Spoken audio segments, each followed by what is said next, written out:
क्यों कहलाओगे? क्योंकि आपकी जो पोज़ीशन है वो बिल्कुल भी चेंज नहीं है।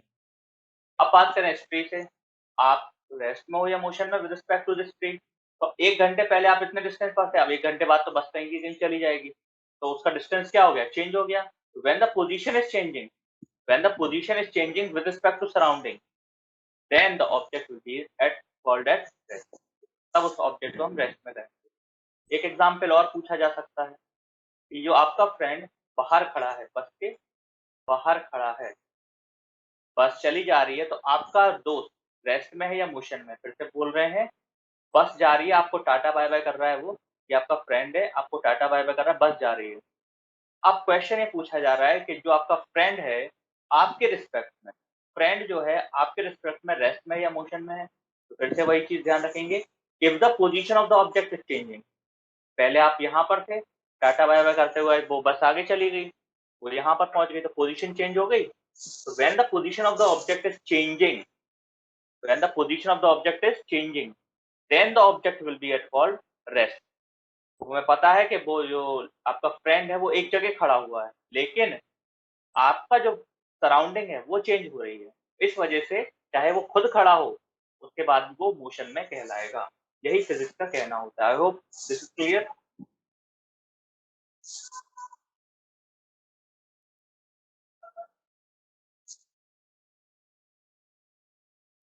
अगर हम टाइप्स की बात करें तो मोशन टू टाइप्स के होते हैं,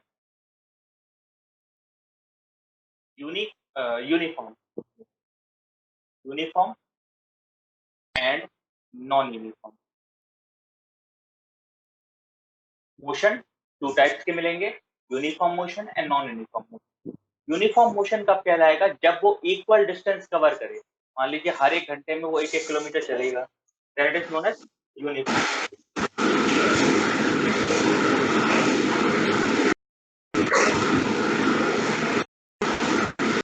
कब?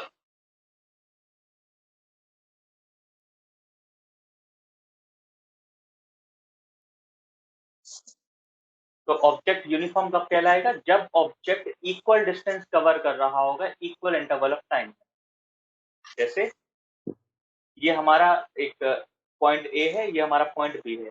पॉइंट ए से पॉइंट बी तक जाना है। ये आपका 1 किलोमीटर का मार्ग, ओके? तो पहले वो उसने 1 घंटा लिया यहाँ से यहाँ तक पहुँचने के लिए। फिर उसने 1 घंटा लिया यहाँ से यहाँ तक पहुँचने के लिए। फिर उसने 1 घंटा लिया, फिर उसने 1 घंटा लिया। तो यहाँ पर देख सकते हो साफ-साफ कि 1 किलोमीटर चलने के लिए उसने 1 घंटा लिया। हम मान सकते हैं यहाँ पर 5 किलोमीटर है, यहाँ पर भी 5 किलोमीटर है, यहाँ पर भी 5 किलोमीटर है, यहाँ पर भी 5 किलोमीटर है। तो equal distance in equal interval of time. Equal distance in equal interval of time, then it is known as uniform. फिर से वही चीज़, सेम चीज़, ए से बी तक जाना है किसी बंदे को। यहाँ से यहाँ तक 5 किलोमीटर, फिर 5, फिर 5, फिर 5।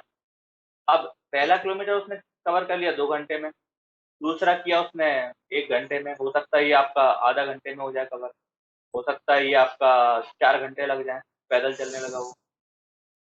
तो यहाँ पर क्या देख सकते हो और यहाँ पर क्या देख सकते हो कि जब equal distance, equal interval of time में कवर करेंगे तो वो यूनिफॉर्म मोशन कहलाएगा, और जब unequal distance in equal interval of time, या फिर बोल सकते हैं equal distance unequal interval of time, then it is known as non uniform motion. I hope both are clear.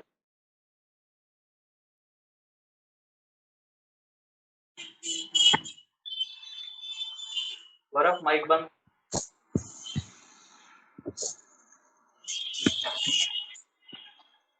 Gaurav mic बंद।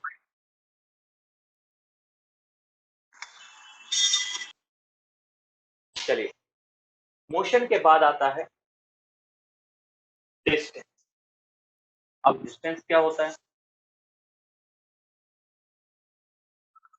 डिस्टेंस को हम ऐसे समझ सकते हैं कि अगर हमें ए से बी तक जाना है, अब हम ए से बी तक ले रहे हैं, कोई भी जगह हो सकती है, तो ए कोई प्लेस है और बी कोई प्लेस है, ठीक है? दिल्ली है या मुंबई है। तो अगर हमें ए से बी तक जाना है, तो हम अलग-अलग रास्ते चूज़ कर सकते हैं। हमारे पास अलग-अलग रास्ते हैं। एक तो सीधा रास्ता बिल्कुल सुपरमैन की तरह सीधा यहाँ से फ्लाई करके वहाँ पहुँच जाओ। ठीक है, बिल्कुल स्ट्रेट। हम ऐसे भी जा सकते हैं, हम ऐ से भी जा सकते हैं, हम ऐ से भी जा सकते हैं। तो ये हमारे पास अलग-अलग रास्ते हैं ए से बी तक जाने के। तो डिस्टेंस क्या होगा? डिस्टेंस होगा लेंथ ऑफ पाथ। तो जो भी हमने रास्ता चुना है, चाहे हमने ये वाला चुना है, स्ट्रेट वाला, ये वाला और ये लास्ट वाला। तो जो भी हमने रास्ता चुना है, इसमें से जो भी लेंथ निकलेगी, the length of the path is known as distance. So what is distance? It is the length of the path from initial position to final position. Now it comes displacement. Distance और displacement क्या होता है? Distance is the path from initial position to final position. Displacement is the shortest path. दोनों में difference क्या है? ये आपका कोई सा भी हो सकता है, छोटा वाला सबसे छोटा वाला भी हो सकता है, सबसे बड़ा वाला भी हो सकता है, लेकिन डिस्प्लेसमेंट क्या होगा? हमेशा सबसे छोटा पाथ होगा from initial position to final position. मतलब ये आपके 4 रास्ते दिखाई दे रहे हैं आपको, ये आपका पहला हो गया, ये आपका दूसरा हो गया, ये आपका तीसरा हो गया और ये आपका चौथा। 4 रास्ते दिखाई दे रहे हैं, चारों में से सबसे छोटा कौन-सा होगा? जो स्ट्रेट होगा। तो displacement is always in a straight line. Remember, displacement is always in a straight line. Okay, displacement is always in a straight line in a particular direction. Okay, but here there is no direction. आप किसी भी direction में जा सकते हो distance के लिए, but for displacement you have to go in particular direction.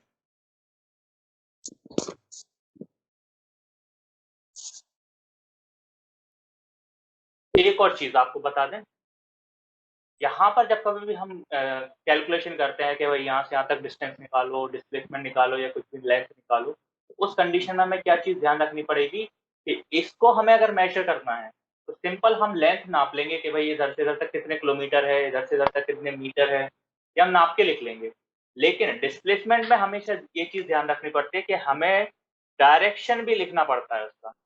मतलब अगर हमें ये लिखना है कि ऑब्जेक्ट की लेंथ हमने ए से बी तक निकाली 5 किलोमीटर, याद रखना हमने ए से बी तक निकाली कितनी आई 5 किलोमीटर, लेकिन हम इसको ऐसे नहीं लिखेंगे, हम इसको लिखेंगे ए से बी तक, ए से बी तक, ए से बी तक। अगर हम इसको ऐसे लिख दें बी से ए तक तो उल्टा हो जाए कि हम बी से स्टार्ट कर रहे हैं और ए की तरफ आ रहे हैं। लेकिन अगर हम ये लिख दें ए से बी तक तो हमें इसको एरो इस तरफ दिखाना पड़ेगा। ये बताता है डायरेक्शन कहाँ से कहाँ तक, ए से बी तक। ठीक है, ए से शुरू किया बी पे खत्म किया। यहाँ पर बोल रहे हैं कि बी से शुरू किया ए पे खत्म किया। कितना है 5 किलोमीटर। तो डिस्प्लेसमेंट में क्या होता है, डायरेक्शन भी दिखाया जाता है कहाँ से कहाँ चल रहे हैं। डिस्टेंस में कुछ नहीं दिखाया जाता, सिर्फ इतना लिख दिया जाता है कि हाँ भाई ए से बी तक का डिस्टेंस है 5 किलोमीटर। हाँ, ज़रूरी नहीं है कि ये वाला लें, हम ये वाला अगर ले लें तो हो सकता है ये 7 किलोमीटर हो, तो ए बी कितना हो गया आपका 7 किलोमीटर हो गया। तो ये आपका कुछ भी हो सकता है, लेकिन ये हमेशा फिक्स रहेगा, कभी नहीं बदलेगा। डिस्प्लेसमेंट की एक और चीज़ है, अगर हम यहाँ से शुरू कर रहे हैं, किसी सर्कुलर पार्क की बात करें, तो सर्कुलर पार्क में हम क्या करेंगे, यहाँ से शुरू करेंगे और हमने ये चक्कर लगाया, यहाँ पहुँच गए। ठीक है, सर्कुलर पार्क है, यहाँ से शुरू किया, चक्कर लगाया हम यहाँ पर पहुँच गए। तो हमें क्या ध्यान रखने की चीज़ है कि जब कभी भी हम शुरू करेंगे वो हमारा होगा इनिशियल पोजीशन और जहां पर हम खत्म करेंगे वो हमारा होगा फाइनल पोजीशन। इनिशियल पोजीशन से फाइनल पोजीशन के बीच में जो रास्ता होता है वो आपका किसी भी तरीके का हो सकता है। यहाँ पर ये वाला रास्ता जब हम चूज कर रहे हैं तो इसको हम कहेंगे डिस्टेंस। और डिस्प्लेसमेंट क्या होगा, डिस्प्लेसमेंट होगा शॉर्टेस्ट पाथ। फिर से बता चुके हैं कि शॉर्टेस्ट पाथ में क्या आएगा, ये वाला आएगा, सीधा सुपरमैन बन जाओ, उड़ के पहुंच जाओ। ठीक है, तो ए से बी तक डायरेक्टली, हालाँकि बीच में पार्क है, आप नहीं क्रॉस कर सकते। बीच में मान लीजिए तालाब है आप या फिर जंगल है, कुछ भी है, तो आप पार नहीं कर पा रहे उसको। लेकिन डिस्प्लेसमेंट की बात आएगी तो डिस्प्लेसमेंट हमेशा यही रास्ता होगा, द शॉर्टेस्ट वन। ओके, आपने कभी ट्रैवल भी नहीं किया उस रास्ते को, लेकिन यही रास्ता होगा। Displacement is the shortest path from initial position to final position. अब अगर हम बात करें कि ऑब्जेक्ट यहाँ से स्टार्ट हुआ और घूमकर फिर से वहीं पर आ गया। ऑब्जेक्ट यहाँ से स्टार्ट हुआ और घूमकर फिर से वहीं पर आ गया। उस कंडीशन में डिस्टेंस क्या होगा, ये पूरा जो पाथ उसने कवर किया है ये डिस्टेंस हो जाएगा, और डिस्प्लेसमेंट क्या हो जाएगा, डिस्प्लेसमेंट हो जाएगा 0। डिस्प्लेसमेंट 0 क्यों होगा, क्योंकि उसका जो इनिशियल पोजीशन और उसका फाइनल पोजीशन दोनों सेम है। तो जब इनिशियल पोजीशन और फाइनल पोजीशन सेम होती है तो उसे कहते हैं zero displacement.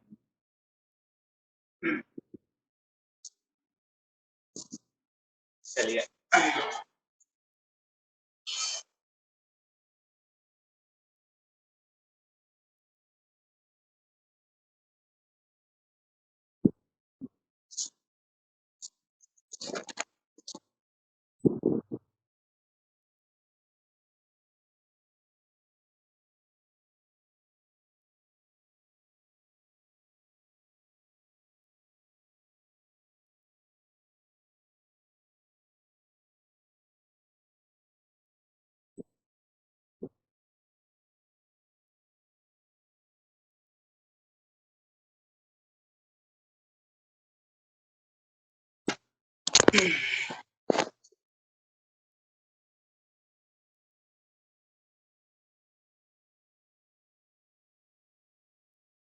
Next come speed and velocity. Speed और वेलोसिटी ऑलमोस्ट सेम है। स्पीड की अगर हम बात करें तो speed is the rate of covering distance and velocity is the rate of covering displacement. Speed is the rate of covering distance and velocity is the rate of covering displacement.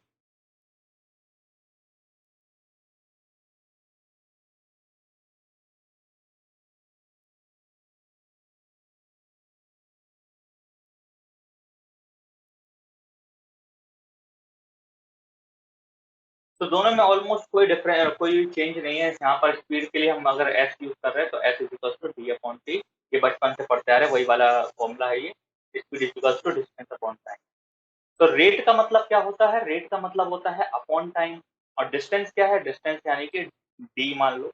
तो distance को अगर time से divide करोगे तो जो कुछ भी निकल के आएगा वो स्पीड हो जाएगा। उसी तरीके से डिस्प्लेसमेंट को अगर टाइम से डिवाइड करोगे जो कुछ भी निकल के आएगा वो वेलोसिटी हो जाएगा। वेलोसिटी में एक चीज है जो कि स्पीड में नहीं है। स्पीड क्या होती है, वैसे हमने बताया कि ऑब्जेक्ट अगर कहीं चल के आ रहा है, ठीक है, तो जो उसने डिस्टेंस कवर किया है, टोटल डिस्टेंस जो उसने कवर किया है, उसकी हेल्प से हम स्पीड निकालेंगे। लेकिन वेलोसिटी कैसे निकालेंगे, वेलोसिटी निकालेंगे जो उसने शॉर्टेस्ट पाथ लिया है उसकी हेल्प से। ज्यादा अगर इसको ना डीपली ना समझ में आ रहा तो कोई दिक्कत नहीं है। स्पीड का बस इतना ध्यान रखो कि अगर डिस्टेंस को हम निकालेंगे, डिस्टेंस की हेल्प से जो निकालेंगे वो स्पीड निकल के आएगी, जो वेलोसिटी की हेल्प से डिस्प्लेसमेंट की हेल्प से निकालेंगे वो वेलोसिटी निकलेगी। Speed can not be negative, remember, speed can not be negative. ये कैमरा किसने ऑन किया? Speed can not be negative but velocity can be positive, negative and zero. Okay, speed cannot be negative but velocity can be positive as well as can be negative.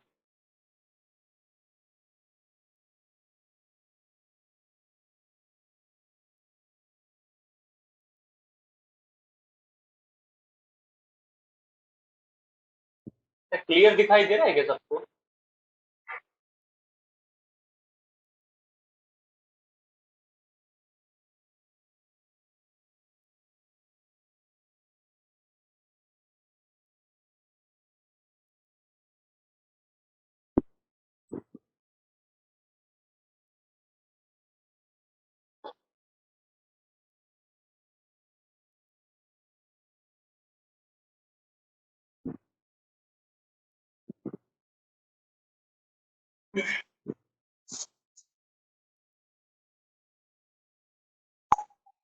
It is a scalar quantity and this is a vector quantity. फिर से बता देते हैं scalar quantity क्या होती है। Scalar quantity वो quantities होती हैं जिसमें सिर्फ नाप तौल कर दो और कुछ ना करो। वेक्टर क्वांटिटीज वो होते हैं जिसमें नापतोल तो चाहिए ही चाहिए, साथ में डायरेक्शन भी चाहिए।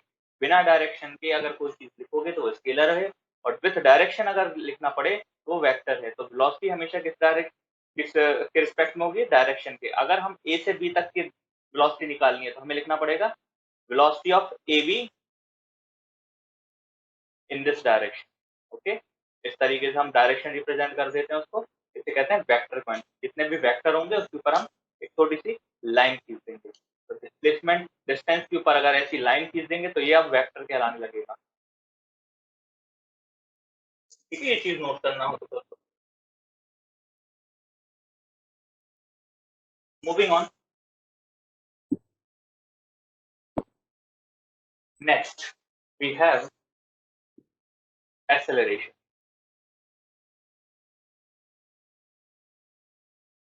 एक और चीज है, इसको बताने से पहले बताते हैं, वेलोसिटी आपकी दो तरह की होती है और स्पीड भी आपकी, पहले यही बता दें। स्पीड आपकी पहली होती है यूनिफॉर्म स्पीड, फिर होती है non uniform speed,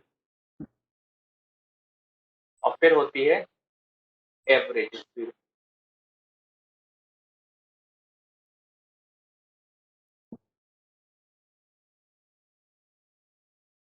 uniform speed, equal distance in equal time. Non uniform, equal distance in unequal time. Average velocity, total distance upon total time. When we talk about velocity, it is also of three types: uniform velocity, non-uniform velocity, and average velocity. Uniform velocity, same, equal distance, a displacement, equal time. Non-uniform, equal displacement, unequal time. Average velocity, initial plus final upon 2.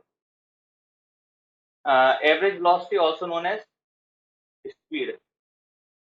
Average velocity is also known as speed of the object. तो अगर note करना है तो कर लो।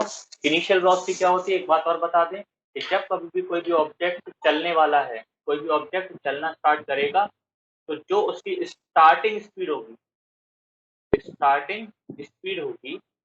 starting speed is known as average velocity, initial velocity।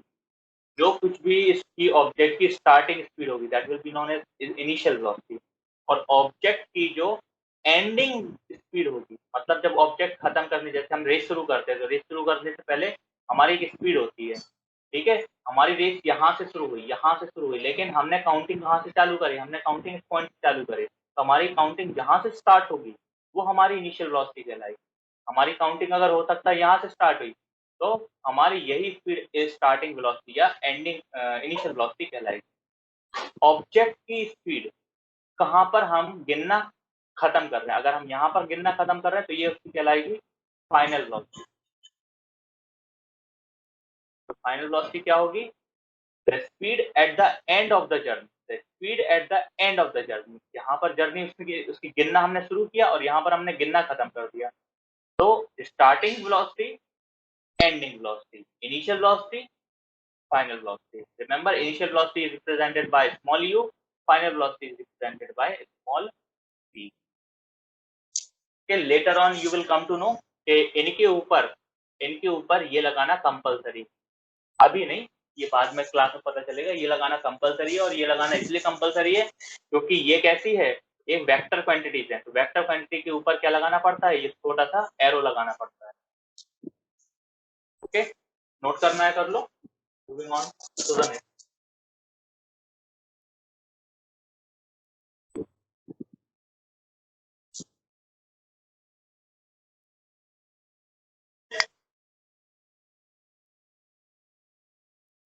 आते हैं acceleration. Acceleration होता क्या है? Rate of change of velocity. What does it mean? Rate of change of velocity. Rate of change of velocity means सबसे पहले हम निकालेंगे change of velocity. Change of velocity. What does it mean? अगर हमारे पास कोई भी velocity है, जैसे मान लीजिए हम 100 मीटर पर सेकंड की स्पीड से चल रहे हैं, ज्यादा हो गया, 100 kilometre per hour, 100 kilometre per hour की स्पीड से पहुंचना है हमें, ठीक है। हमने गाड़ी किससे स्टार्ट की थी? हमने गाड़ी स्टार्ट की थी 10 किलोमीटर पर आवर की स्पीड से। तो चेंज कितना आया? चेंज आया final velocity minus initial velocity. Change कितना आया? Final velocity minus initial velocity, 90 का चेंज आ गया। ये चेंज पॉजिटिव भी हो सकता है, नेगेटिव भी हो सकता है, तो इसलिए बता दें acceleration is also a vector quantity. Acceleration क्या है? वेक्टर क्वांटिटी है। वेक्टर क्वांटिटीज वो होती हैं जिनके पास क्या होता है? जिनके पास ये एरो होता है, यानी कि डायरेक्शन होता है। तो acceleration is also a vector quantity, ठीक है। और रेट का मतलब क्या होता है? रेट का मतलब बता चुके हैं, upon time. Okay, change in velocity, तो एक्सेलरेशन क्या होगा? एक्सेलरेशन होगा आपका v minus u upon t। चीज ध्यान रखना, acceleration is the rate of change of velocity. तो चेंज ऑफ वेलोसिटी निकाला, फिर उसका रेट निकाल दिया, तो क्या निकल आएगा? एक्सेलरेशन निकल आएगा। एक्सेलरेशन की यूनिट होती है मीटर पर सेकंड स्क्वायर। एक्सेलरेशन की यूनिट हमेशा होगी मीटर पर सेकंड स्क्वायर। इसको हम ऐसे भी लिख सकते हैं, मीटर सेकंड की पावर -2। इसको ऐसे भी लिखा जाता है, मीटर पर सेकंड स्क्वायर। और अगर कभी ये जो आपका है, मान लीजिए हम 100 की स्पीड से चल रहे हैं, 100 किलोमीटर पर आवर की स्पीड से चल रहे हैं, और चलते चलते हमने क्या की, ब्रेक लगा दी गाड़ी के, तो गाड़ी के ब्रेक लगा दी तो स्पीड कम हो जाएगी, तो 50 की स्पीड से चलने लगी। तो उस कंडीशन में फाइनल वेलोसिटी क्या हो गई? 50। इनिशियल वेलोसिटी क्या हो गई? 100। और अगर हम यहाँ पर निकालेंगे तो ए की वैल्यू क्या निकलेगी? 50 माइनस 100 अपॉन, मान लीजिए यहाँ से यहाँ तक पहुंचने में 1 घंटा लग रहा है, तो हमने यहाँ पर 1 लिख दिया, तो माइनस करेंगे कितना आ जाएगा? माइनस का 50 आ जाएगा, तो माइनस का 50 मीटर पर सेकेंड स्क्वायर। एक्सेलरेशन अगर प्लस में हो तो हम कहेंगे कि गाड़ी की स्पीड बढ़ रही है, और एक्सेलरेशन अगर माइनस में हो तो हम कहेंगे कि गाड़ी की स्पीड कम हो रही है। एक्सेलरेशन अगर प्लस में है तो हम कहेंगे गाड़ी की स्पीड बढ़ रही है, और एक्सेलरेशन अगर माइनस में, जैसे क्वेश्चन में देख सकते हो माइनस में है, तो गाड़ी की स्पीड कम हो रही है, 100 से 50 पे आ गई तो गाड़ी की स्पीड कम हो रही है। तो acceleration can be positive, acceleration can be negative. तो वेक्टर क्वांटिटीज आपकी पॉजिटिव भी होती हैं, नेगेटिव भी होती हैं। अगर पॉजिटिव है तो एक्सेलरेशन कहलाएगा, और अगर नेगेटिव है, ऐसा है, नेगेटिव है, कौन? एक्सेलरेशन, तो उसे कहते हैं retardation. What is retardation? Negative acceleration is known as retardation. जब एक्सेलरेशन नेगेटिव होगा then it is known as retardation.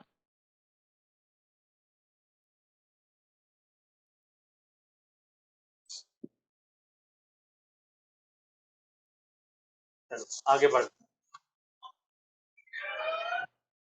अब क्या बच्चे, मेरे हिसाब से तो कंप्लीट हो गया है इसका रिवीजन, और ग्राफ रह गया, उसके बाद क्वेश्चन आंसर रह गए। चलो आज के लिए काफी है, कल करें क्या? अगर कुछ पूछना है तो अभी पूछ लो। Okay sir. अरे कुछ पूछना है तो पूछो, नहीं पूछना है तो कल कराएंगे बच्चे का। कल मतलब इसके आगे कंटिन्यू करेंगे, ग्राफ रह गया इसमें, ऐसा कल बता देना। मेडिकल्स रह गए। हेलो, क्या कह रहे?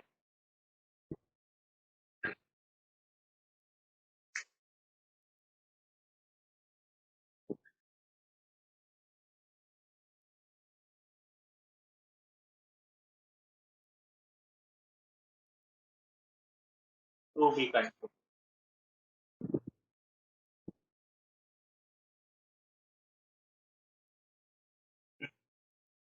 ठीक है, तो कोई होमवर्क नहीं दे रहे, आप अपने हिसाब से पढ़ लेना। That's all for today. Okay sir. Yes sir. Thank you sir. ये किसका है? ये स्क्रीन जा रही है सर, तो आपको दिखाई दे रहा है? श्याम श्याम चले गए। ओके देन, सी एवरीबॉडी, बाय।